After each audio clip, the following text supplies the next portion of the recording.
ప్రతి ముత్తైదు అంబను కాదే కరిచేది తన మదిలోని కలకలనన్ని అమ్మలకేగ తెలిపేది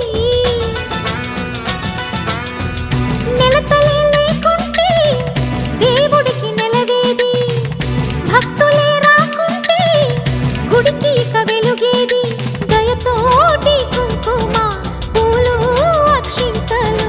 మనమంతా ఇవ్వాలి తన తాళి నిలపాలి తాళి కాచి ముత్తైదా ఎల్లమ్మ ఎల్లమ్మ పోదామా